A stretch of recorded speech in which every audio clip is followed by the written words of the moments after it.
Alam mo ba? Left-handed ka ba? Aba, isa ka rin pala sa amin. Isang high five nga dyan.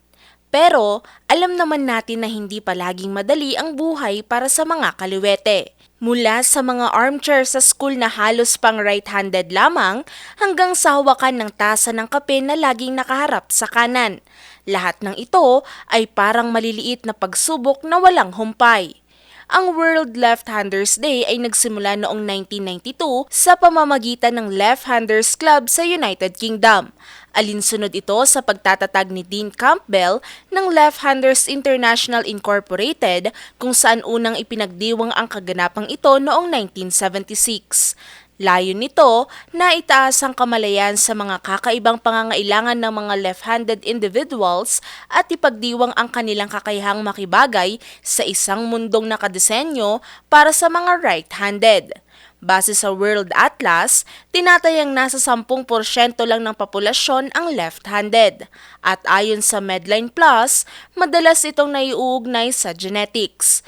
Bagamat hindi pa rin ganap na naipapaliwanag kung bakit ang iba ay mas komportableng gumamit ng kaliwang kamay, may mga pananaliksik din na nag-uugnay sa left-handedness sa pagiging creative at strategic thinker. Sa kasaysayan, marami ring left-handed na kilalang individual, tulad ni Leonardo da Vinci at Barack Obama. Pero noon, may mga panahon na ang mga kaliwete ay itinuturing na mali at tinuturuan sila na gamitin ang kanang kamay. Buti na lang, nagbago na ang pananaw ng lipunan. Pero, hindi maikakaila na hindi rin biro ang hirap na nararanasan ng mga left-handed. Isang halimbawa, ang pagsusulat gamit ang ballpen kung saan laging kumakapit ang tinta nito sa ating kamay.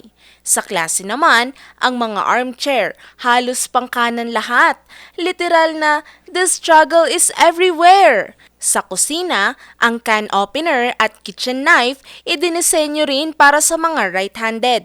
Sa sports, may advantage at disadvantage din ang mga kaliwete. Halimbawa, sa boxing o tennis, pwedeng magulat ang kalaban dahil sa reverse ang angle ng galaw.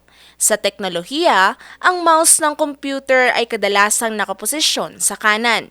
Ganun din sa mga gadget at musical instruments kung saan mas dominante ang right-handed models. Kaya ang World Left-Handers Day ay hindi lang basta pagdiriwang, kundi paalala sa lahat na ang mga bagay ay dapat dinisenyo para sa iba't ibang uri ng tao. At sa mga kaluwete dyan, ngayong araw, itaas ang kaliwang kamay, literal at figurative, at ipagmalaki na kahit nasa isang right-handed world tayo, nagagawa pa rin nating mag-adapt at mag-excel.